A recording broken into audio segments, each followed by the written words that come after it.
जय हिंद साथियों, आप सभी को मेरा प्यार भरा नमस्कार। मैं मुकेश यादव, मैं टारगेट से। और आज हम लोग पढ़ेंगे कक्षा 12 की मैथ। हमारा चला है चैप्टर 4 का विविध प्रश्नावली। यदि हम बात करें तो पिछली क्लास तक हम लोगों ने क्वेश्चन नंबर 8 तक कंप्लीट कर लिया और आज हम लोग समझेंगे क्वेश्चन नंबर 9। तो क्वेश्चन नंबर 9 को देखते हैं। क्वेश्चन नंबर 9 क्या है? ये बच्चे, यदि हम क्वेश्चन नंबर 9 की बात करें तो कहा जा रहा है कि एक डिटर्मिनेंट देकर के आशीष कुमार करा x y x plus y y x plus y फिर एक्स, तीसरे रो में है एक्स प्लस वाई एक्स और वाई करा का मान ज्ञात कीजिए। तो यहाँ बच्चे समझेगा, चाहे तो मान निकालने के लिए हम डायरेक्ट एक्सपेंड कर सकते हैं।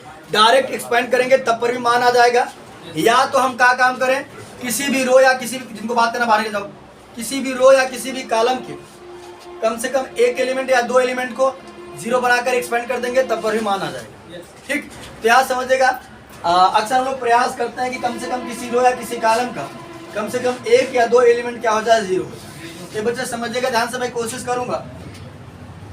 अगर हम देखें कि R1 में मैं अगर R2 जोड़ दूं, देखो बच्चे ध्यान से, हाँ R1 plus R2 plus R3 अगर कर दें, x में जोड़ेंगे, देखो एक x दो x, एक y दो y, कितना हो जाएगा 2x 2y हो जाएगा। इसी प्रकार से यहाँ 2y यहाँ फिर 2x, फिर यहाँ 2x और 2y, इन्हें जोड़ेंगे तो हमें R1 मिल जाएगा 2x प्लस 2y, और मैं कॉमन कर लूंगा 1 1 हो जाएगा, फिर घटा दूंगा, दो एलिमेंट जीरो हो जाएगा। आसानी से मैं एक्सपेंड कर सकता हूँ। तो समझिएगा ध्यान से बच्चे, यहाँ लिखूंगा मैं R1 such that R1 plus R2 plus R3। तो देखो बच्चे ध्यान से समझो, डेल्टा बराबर बताए थे, डिटर्मिनेंट को हम लोग डेल्टा या डिटर्मिनेंट ए या डेट ए किसी से भी शो कर सकते हैं। तो यहाँ समझिएगा बच्चे ध्यान से, जब मैं जोड़ूंगा x में, देखो R1 था x, R2 था y, R3 था x प्लस y। ये देखो, ये R1 का पहला एलिमेंट, R2 का दूसरा पहला एलिमेंट और R3 का पहला एलिमेंट हमने जोड़ा, तो 1 1 2x प्लस 1 1 2y, कितना हो गया 2x प्लस 2y। ठीक, अब यहाँ समझिएगा ध्यान से बच्चे, कॉमन कर लो, हो जाएगा 2x प्लस y।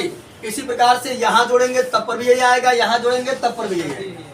ठीक, तो हमारा हो जाएगा 2 ब्रैकेट में x प्लस y, यहाँ जोड़ेंगे तो यही भी आएगा 2x प्लस y, और यहाँ भी जोड़ेंगे तो यही आएगा 2x plus y।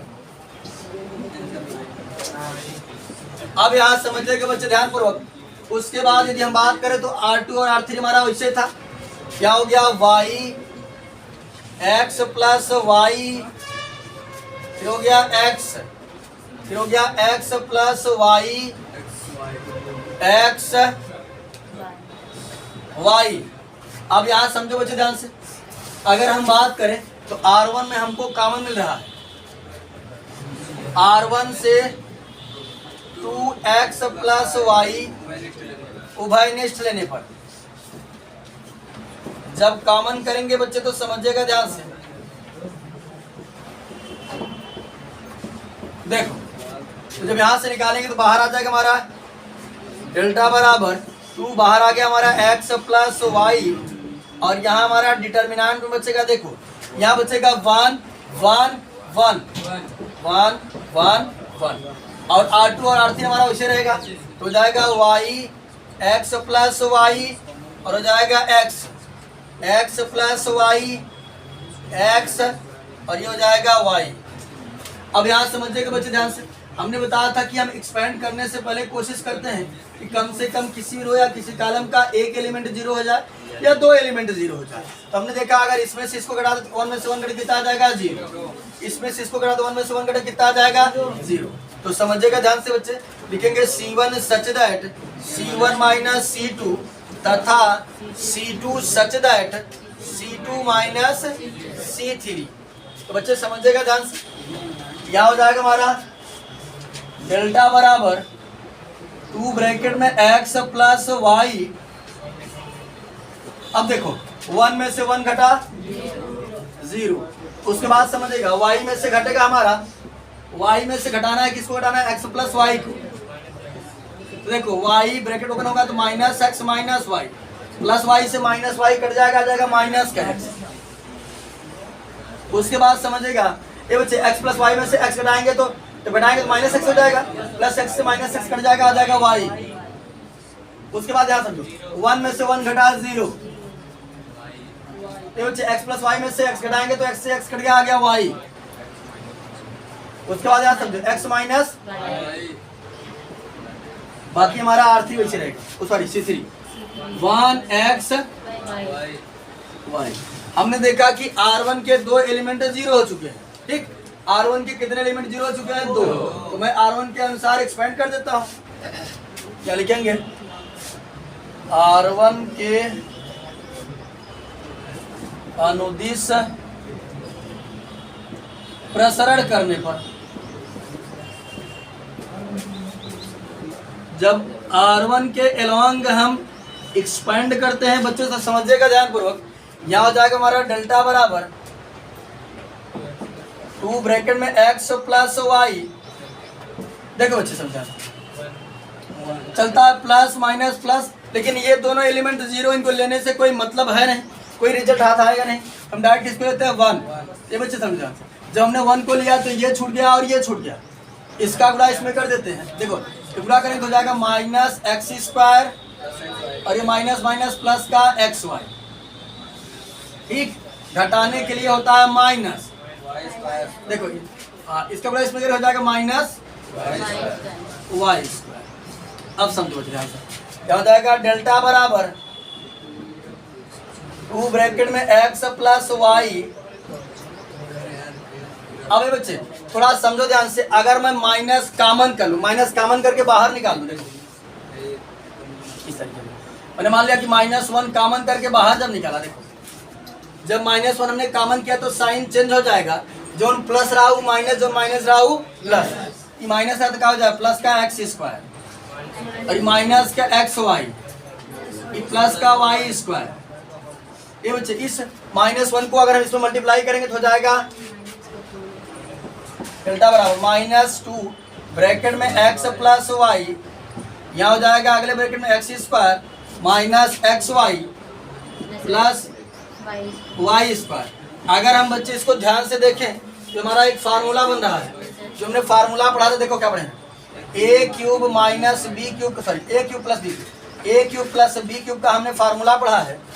First bracket में होता है a plus b, second bracket में होता है a square minus a b plus b square, है ना। ये बच्चे चाहे इससे ये प्राप्त किया जा सकता है और इससे ये भी प्राप्त किया जा सकता है। अगर हम अपने सवाल को मैच कराएं, ये समझो, देखो जो हमारा जो है ये हमारा कुछ इस टाइप का है, देखो बस a की जगह क्या है x, y की जगह क्या है b, बाकी देखो वही चीज है a प्लस बी, अगले ब्रैकेट में a square minus a b plus b square. इसका फार्मूला किसका होता है? a cube plus b cube. तो यहाँ समझो बच्चे, ये हमारा फार्मूला बन जाएगा डेल्टा बराबर -2, ये फार्मूला बन गया कर एक्स क्यूब प्लस वाई। ये हो गया हमारा डेल्टा का मान या डिटर्मिनेंट का मान, ठीक। अब हम लोग समझते हैं क्वेश्चन नंबर नेक्स्ट। चलिए अब हम लोग समझते हैं क्वेश्चन नंबर 10। यदि हम 10 की बात करें तो 10 नंबर क्वेश्चन में हमसे कहा जा रहा है कि एक डिटर्मिनेंट हमको दिया है और साफ शब्दों में कहा गया है कि इसका मान ज्ञात कीजिए। जब बच्चे कुल मिलाकर हम बात करें, किसी डिटर्मिनेंट का मान ज्ञात करना कोई कठिन काम नहीं। हम चाहे तो डायरेक्ट एक्सपेंड कर देंगे तब पर भी वही उत्तर आएगा, या बना करके सॉल्व करते हैं तब पर वही उत्तर आएगा। लेकिन हम कोशिश करते हैं कि एक्सपेंड करने से पहले किसी भी रो या किसी भी कॉलम का 2 एलिमेंट 0 हो जाए। अगर 2 नहीं होता तो कम से कम 1 एलिमेंट 0 हो जाए, जिससे हमारा कैलकुलेशन जो है वो आसान हो जाता है। तो हम लोग एक्सपेंड करने से पहले ये प्रयास करेंगे कि कम से कम किसी भी रो या किसी भी कॉलम का कम से कम 1 एलिमेंट या 2 एलिमेंट का हो जाए 0। तो ये बच्चे समझिएगा ध्यान से, अगर मैं R1 में से R2 को घटा दूं, 1 में से 1 घटेगा 0, इस 1 में से 1 घटा दे कितना हो जाएगा 0, 2 एलिमेंट आसानी से 0 हो जाएगा। क्या लिखेंगे? R1 such that R1 minus R2 तथा R2 such that R2 such that R2 minus R3। तो समझो बच्चे ध्यान से, जिन्हें बात करना है पर्याप्त जगह है, बाहर क्लास के बाहर चले जाओ, बता दे रहे हैं, बात करते हुए हमारी दृष्टि में नहीं आना चाहिए। क्या समझो बच्चे, डेल्टा बराबर देखो 1 में से 1 गया, जब हम घटाएंगे x में से घटा रहे, R1 तुम्हारा x है और R2 को घटा रहे, x प्लस y को घटाएंगे जब, तो देखो x minus y plus x से माइनस x कट जाएगा माइनस y।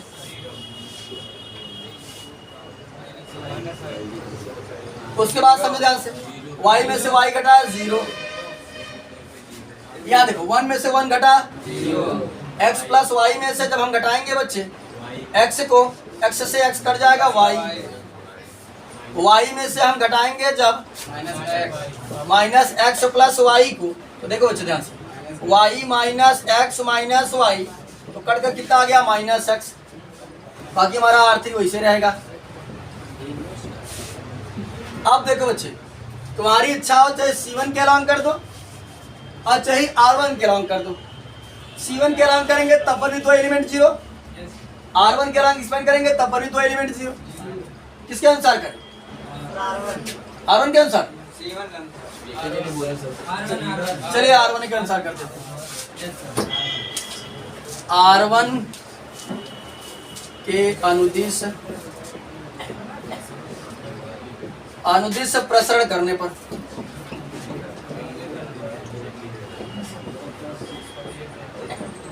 जब R1 के अलॉन्ग एक्सपेंड करेंगे तब, बता देना साफ शब्द जानते हो कि जब हम पढ़ाते हैं तो हमें बहुत क्रोध आती है अगर कोई बच्चा आता है, तुरंत क्लास से बाहर करें, कोई गुंजाइश नहीं है, इसलिए शांति के साथ समझे, क्योंकि आपकी वजह से 2-4 बच्चे आप मान लेते हैं आपको आता है और किसी को नहीं आता ना, उसको समझ रहे दीजिए। चलिए बच्चे समझिएगा, यहाँ जाएगा डेल्टा बराबर किसके अनुसार करें? R1 के अलॉन्ग कर रहे हैं, ये एलिमेंट 0, इनका कोई मतलब है नहीं। ये बच्चे R1 के लिए साइन चलता है प्लस माइनस प्लस, हो जाएगा माइनस, और एलिमेंट हमारा क्या है माइनस का y।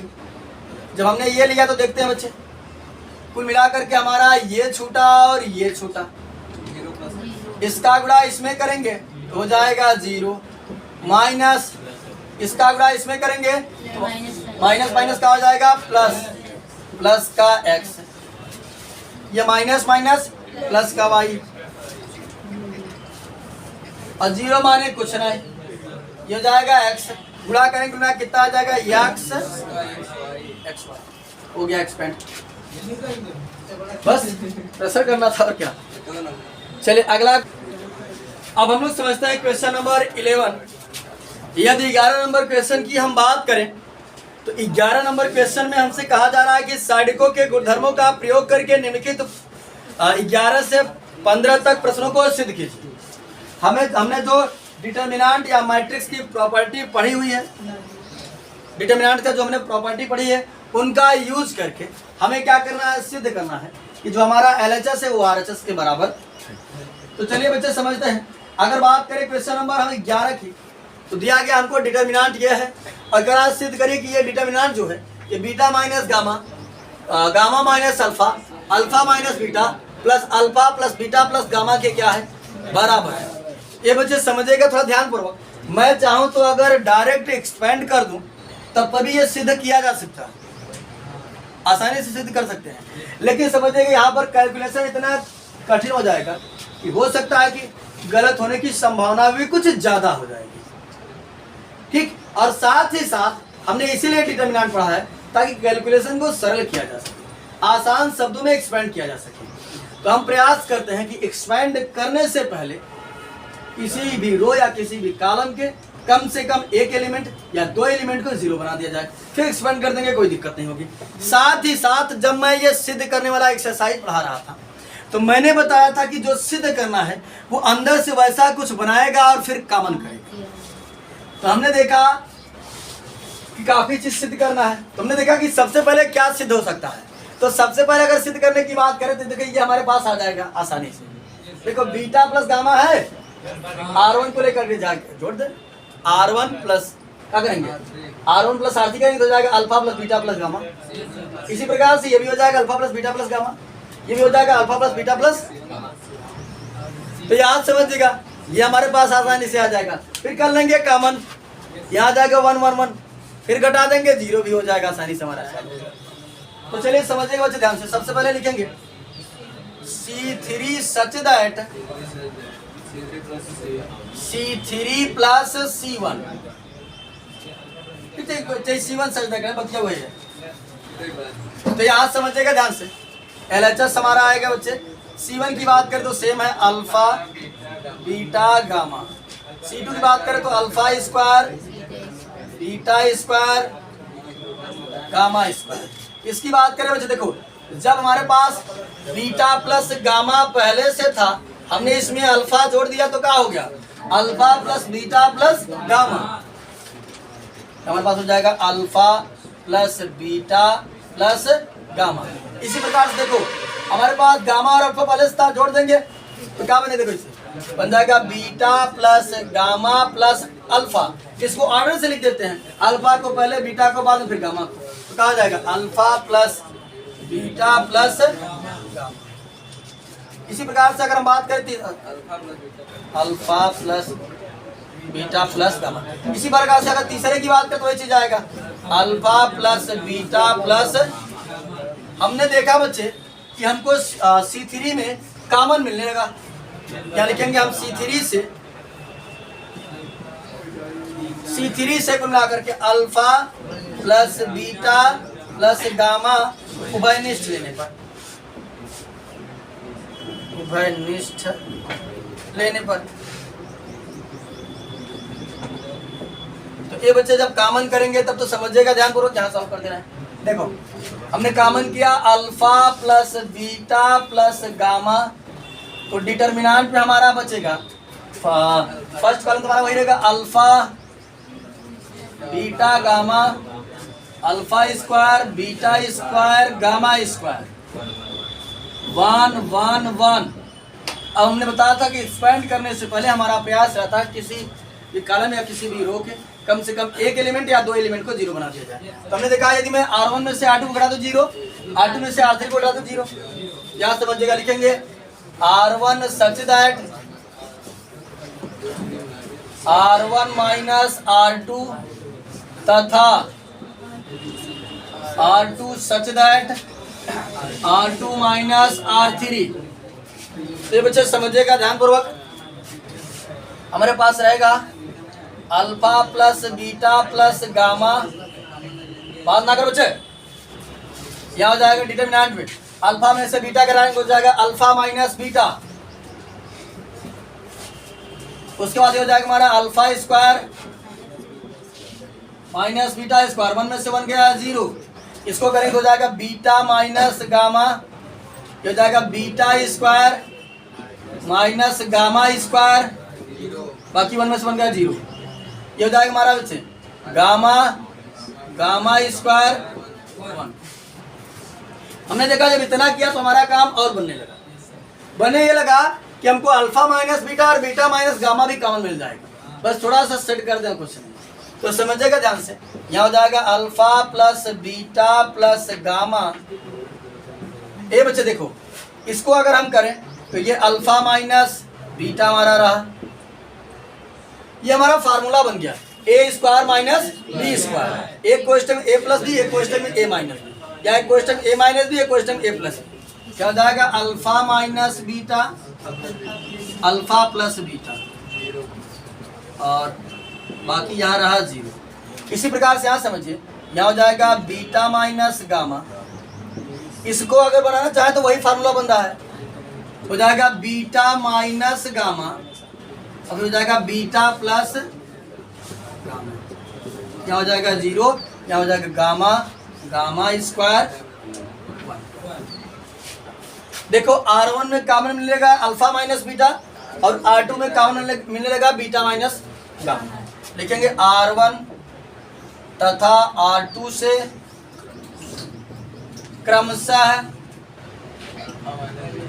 क्रमशः अल्फा माइनस बीटा तथा बीटा माइनस गामा उभयनिष्ठ लेने पर, उभयनिष्ठ लेने पर। तो कॉमन करते हैं, तो समझिएगा ध्यान से बच्चे, इसको इधर मिटा देते हैं। ये बच्चे बात ना करो, तो समझिएगा ध्यान से बच्चे, हमारे पास बाहर आएगा क्या आ जाएगा, अल्फा माइनस बीटा आ जाएगा। अल्फा माइनस बीटा आया बाहर, फिर क्या आएगा बाहर, बीटा माइनस गामा आएगा। और ये तो हमारे पास पहले से ही था, alpha plus beta plus gamma. अब देखते हैं डिटर्मिनेंट में क्या बचेगा। ये बच्चे या बचेगा 1, या बचेगा alpha plus beta 1, alpha plus beta 0, या बचेगा 1, या बचेगा बीटा प्लस गामा यहाँ 0, और यहाँ जाएगा गामा स्क्वायर 1। अब हमने बताया बच्चे, समझिएगा ध्यान से, कि मैं किसी के भी अनुसार एक्सपेंड कर सकता हूं, लेकिन हमने देखा कि C3 में 2 एलिमेंट 0 हैं। C3 के अनुसार अगर कागज एक्सपेंड करते हैं तो हमारा कैलकुलेशन आसान हो जाएगा। तो लिखेंगे C3 के अनुसार प्रसरण करने पर एक्सपेंड कर देते हैं। ये बच्चे समझिएगा ध्यान पूर्वक, हमारे पास रहा alpha minus beta, beta minus gamma, alpha plus beta plus gamma. अब यहाँ समझो बच्चे ध्यान से, हम किसको लेंगे, 1 को। अगर हम बात करें इस 1 को, तो ये देखो तीसरे रो में और तीसरे कॉलम में A33 जोड़ने पर क्या आ रहा है, सम। बताए थे जब जोड़ने पर सम रहता है तो साइन क्या होता है, प्लस। यहाँ हो जाएगा हमारा प्लस का 1 हमने लिया। जब 1 लिया तो बच्चे समझिएगा, पूरा ये छूट गया और ये छूट गया, गुणा करेंगे तो जाएगा बीटा प्लस गामा, घटाने के लिए माइनस। इसको बड़ी हंसी आ रही है। हाँ, पर्याप्त जगह है हमारे पास। क्या समझिएगा, हमने इसको लिया तो ये छूटा ये छूटा, इसको गुणा करेंगे बीटा प्लस गामा, इसका गुणा करेंगे तो जाएगा अल्फा प्लस बीटा। अब यहाँ समझो बच्चे ध्यान से, बस इसी को सॉल्व कर देते हमारा RHS है। Alpha minus beta, beta minus gamma, alpha plus beta plus gamma. तो देखो बच्चे, इसको ओपन करेंगे जब हम, इसको जब ओपन करेंगे तो याद देखो हो जाएगा beta plus gamma minus alpha minus beta. ये देखो प्लस बीटा से माइनस बीटा कट गया, बचेगा हमारा गुना क्या, गामा माइनस अल्फा। तो जैसा सिद्ध करने के लिए करा वैसे लिख दे, आगे आया बस जैसा सिद्ध करने के लिए कहा वैसा लिख देते हैं बस ऑर्डर से। तो क्या रहा, बीटा माइनस गामा, तुम्हारे पास बीटा माइनस गामा, इसको पहले लिख देते हैं बीटा माइनस गामा। उसके बाद क्या था, गामा माइनस अल्फा, ये रहा गामा माइनस अल्फा। उसके बाद रहा अल्फा माइनस बीटा, ये रहा अल्फा माइनस बीटा। बाकी अल्फा प्लस बीटा प्लस बराबर RHS।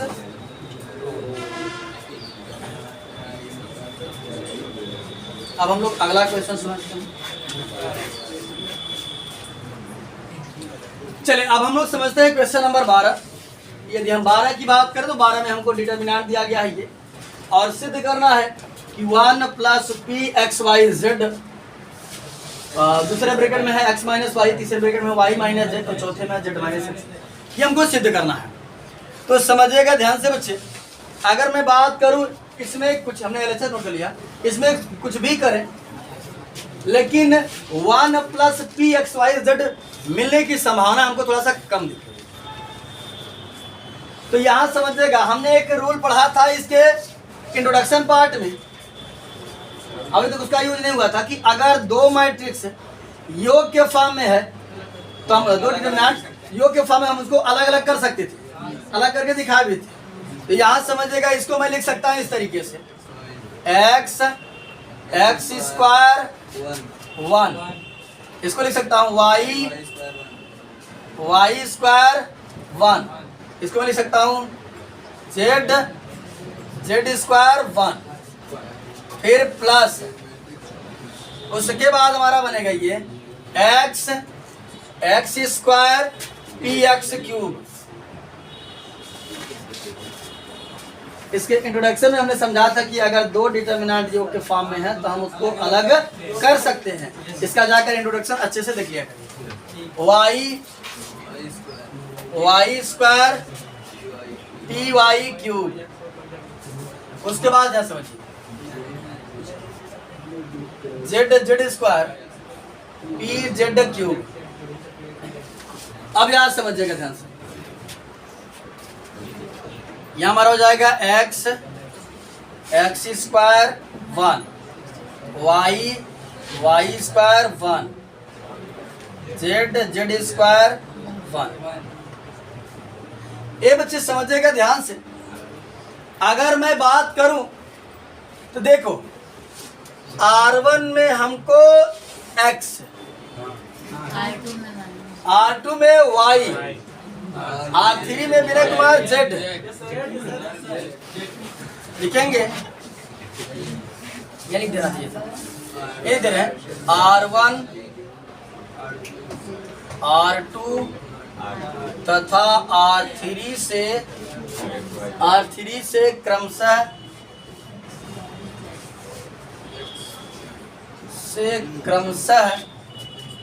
x y z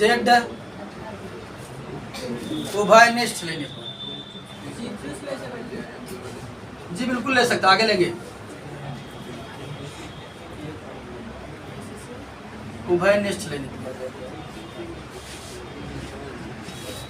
तो देखो बच्चे जब कॉमन करेंगे तो बाहर आ जाएगा हमारा x y z और यहाँ रहेगा देखो 1 x px square, 1 y py square, 1 z pz square. अब अगर हम बात करें यहाँ लिख देते हैं, यहाँ आ जाएगा, यहाँ आ जाएगी, यहाँ तो यहाँ समझिएगा ध्यान से। हाँ सही कहा था कि कहे शहर गुरु जी तक हमारी अब 2 में पढ़ा था, अब बता चलिए भूल जा है वाला कि हवा कक्षा 2 में है। अब 12 में तो कहना है पता बा, एक बाद मैट्रिक्स यही बात है। अब यहाँ समझिएगा ध्यान से, यहाँ हो जाएगा x स्क्वायर 1 नहीं हवा नहीं है ना, फिर y स्क्वायर 1, फिर z स्क्वायर 1, फिर ए बच्चे। अब अगर मैं बात करूं तो देखो कहाँ गया मैट्रिक्स, ये रहा C3 में हमको P का मिल रहा है, क्या लिखेंगे C3 से P उभयनिष्ठ लेने पर, उभयनिष्ठ लेने पर तो जब बाहर कॉमन करेंगे तो यहाँ बाहर का आ जाएगा एक्स वाई जेड, तो पहले से था, अब पी आ जाएगा, बड़ा हो जाएगा, हो जाएगा पी एक्स वाई जेड। उसके बाद बच्चे समझो ध्यान से, अब यहाँ बच्चे का 1x स्क्वायर, 1x स्क्वायर। इसके बाद यहाँ देखो पी तो बाहर हो गया 1y स्क्वायर, 1y 1z।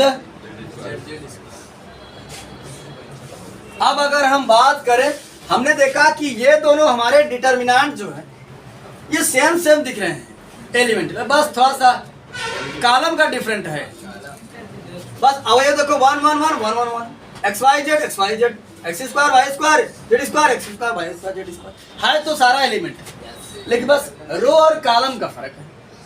तो हम क्या काम करते हैं, इंटरचेंज कर देते हैं। तो इतने की आवश्यकता अब नहीं पड़ने वाली है, इतने को हम लोग इरेज कर देते हैं। यहाँ समझिएगा ध्यान से,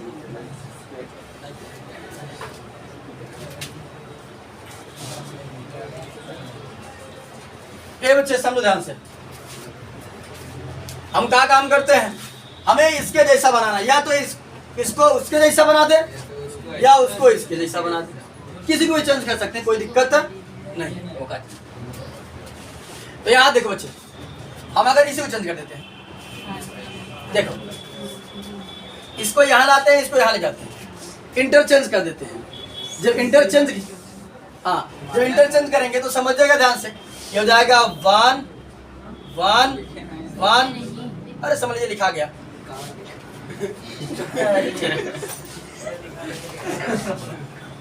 इतना जान, पहले सारणिक में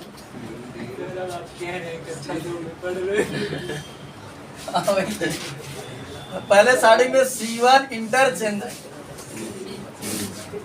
C3, तो C1 को C3 पर इसलिए मेंशन कर दिया कैसे में पहले में, तो यहाँ समझेगा ये बच्चे, यहाँ जाएगा 1 1 1 और ये C2 ऐसे रहेगा x² y² z², यहाँ जाएगा x y z। लेकिन समझिएगा ध्यान से बच्चे, मैंने आपको बताया था कि जब मैं एक रो या एक कॉलम को इंटरचेंज करता हूं, देखो इसको इसके साथ इंटरचेंज, दो कॉलम या दो रो का इंटरचेंज करते हैं जब हम लोग, तो साइन क्या होता है, चेंज हो जाता है। प्लस था तो क्या आ गया, माइनस, बाकी ये वाला ऐसे रहेगा p x y z 1 1 1 x y z x² y² z²।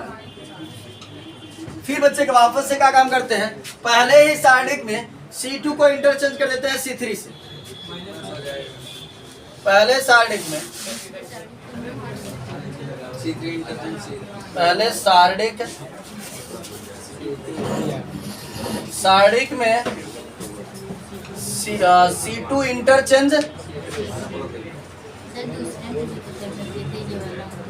हम पहले बतावा ना कि चाहे एक चेंज कही दे, चाहे एक चेंज कही दे, कोनो भी कह सके नहीं, जो उनका सही मायने से कहा नहीं जाओ यहाँ समझिएगा ध्यान से, C2 इंटरचेंज। ए बच्चे फिर दोबारा से एक बार माइनस आएगा, ये वाला माइनस और वो वाला माइनस, माइनस माइनस का हो जाएगा प्लस, ठीक।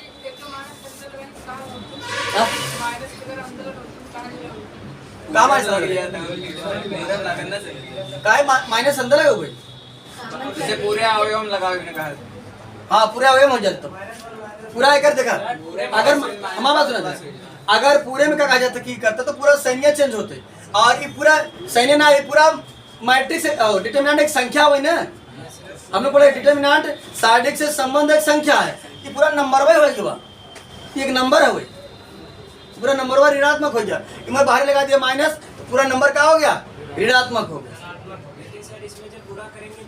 एक कॉलम या एक रो में करेंगे किसी में, हाँ, लेकिन ये तो एक नंबर है ना, तो बाहर लगा दिया पूरा नंबर माइनस हो गया। देखो मान लेते हैं -1 रहा होगा, तो -1 एक पहले से फिर से -1 आ गया।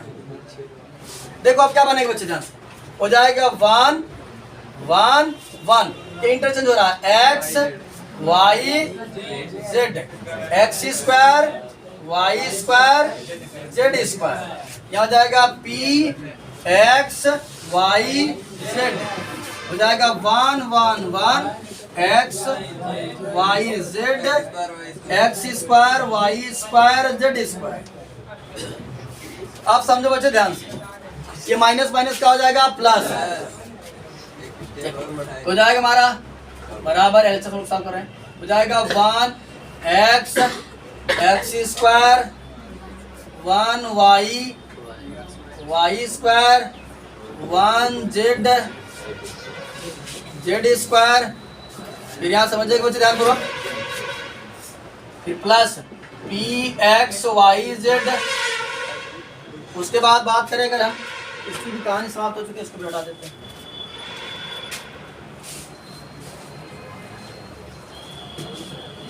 देखो ये हमारा बनेगा कितना, 1 x x² 1 y y² 1 z z²। ये बच्चे समझेगा, एक पद हमारा ये है और दूसरा पद हमारा ये है। अगर हम बात करें तो हमको कॉमन मिल रहा है, कॉमन पूरा डिटरमिनेंट में मिला था, डिटरमिनेंट को हमने कॉमन कर लिया। 1 x x² 1 y y² 1 z z² को जब हमने कॉमन किया, यहाँ ब्रैकेट में बच्चे हमारा बचे क्या कहते हैं समझो, ए में से पूरा के बाहर निकाले तो बचा 1, क्या बचा 1 प्लस यहाँ का बचा पी एक्स वाई, ठीक।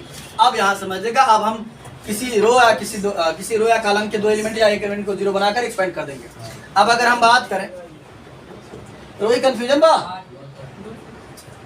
लिखेंगे R1 such that R1 minus R2 तथा R2 such that R2 minus R3। तो सब्ट्रैक्ट कर दे रहे हैं, तो यहाँ समझ बच्चे ध्यान से इसको पहले लिख देते हैं हम लोग। तो जाएगा 1 plus p x y z. उसके बाद समझो बच्चे ध्यान से, देखो हो जाएगा 1, घटा रहे हैं 1 में से 1 गया 0, एक्स में से y गया x माइनस वाई, इसमें से हो जाएगा x square minus y square. 1 में से 1 गया 0, यहाँ हो जाएगा y माइनस जेड, और यहाँ हो जाएगा वाई स्क्वायर माइनस, बाकी हमारा ऐसे रहेगा 1 जेड स्क्वायर। हमको थोड़ा सा फिर कॉमन मिलने लगा, तो कॉमन कर ले। देखो अब अगर हम बात करें तो जाएगा हमारा बराबर 1 plus p x y Z.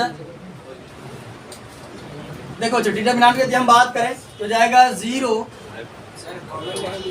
अभी लिंक बना ले तब तो x माइनस वाई, फार्मूला बन गया A square minus B square, Arvind Akela, ये समझो ये हो जाएगा square minus B square equal to A plus B equal to A minus B, एक क्वेश्चन हो जाएगा x माइनस वाई, एक क्वेश्चन हो जाएगा x प्लस वाई,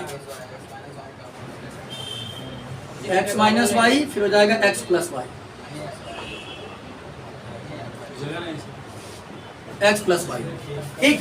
फिर यहाँ समझिए, यहाँ हो जाएगा 0, यहाँ हो जाएगा y माइनस जेड, फिर से फॉर्मूला लगेगा y minus Z,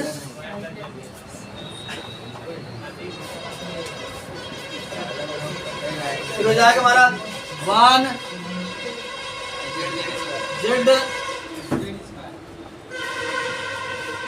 Z square. अब हम क्या काम करते हैं, आपको कॉमन मिल रहा है R1 तथा R2 से क्रमशः x माइनस वाई तथा y माइनस जेड उभयनिष्ठ लेने पर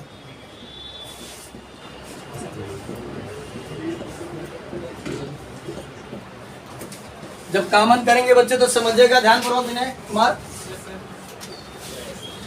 देखो हमारे पास पहले से था 1 plus p plus x y z. देखो तुम्हारे पास था 1 plus p x y z, हमारे पास पहले से था। अब आ गया बाहर x minus y, y minus z, और डिटर्मिनेंट में हमारा बचे क्या बचेगा, देखो 0 1 और यहाँ बचेगा x प्लस वाई। कुछ बात समझो, यहाँ बचेगा 0 1 वाई प्लस जेड 1 जेड। अब हम क्या काम करते हैं, C1 के अलॉन्ग एक्सपेंड कर देते हैं। C1 के अनुसार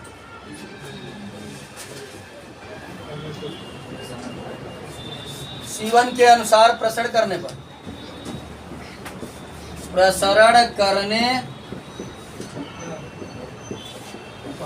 C1 के अनुसार हम लोग प्रसरण करते हैं, तो समझिएगा ध्यान से। ये हो जाएगा 1 plus p x y z, इसका हो जाएगा x minus y, y minus z. ये बच्चे समझिएगा ध्यान से, इस 1 को हम लेते हैं जब, तो देखेंगे ये तीसरे रो पहले काल में, यानी कि A31 जोड़ने पर समय तो प्लस ही रहेगा। अब ध्यान दो, जो इसको लेंगे तो हमारा ये छूट गया और ये छूट गया, गुणा करेंगे y प्लस जेड, घटाने के लिए माइनस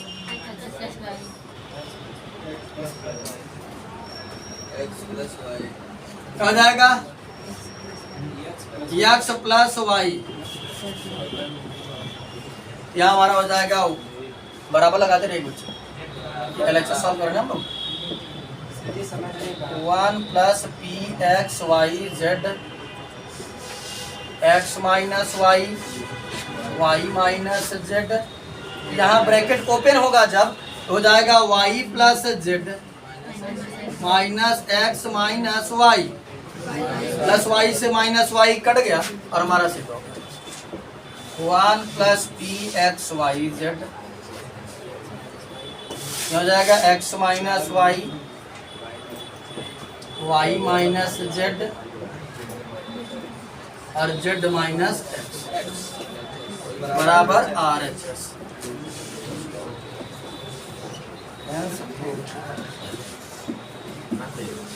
ये हमको सिद्ध करना था। तो कुल मिलाकर इस क्लास में या इस वीडियो में चैप्टर 4 का मिसलिनियस एक्सरसाइज विविध प्रश्नावली का क्वेश्चन नंबर 12 तक हम लोगों ने कंप्लीट कर लिया है।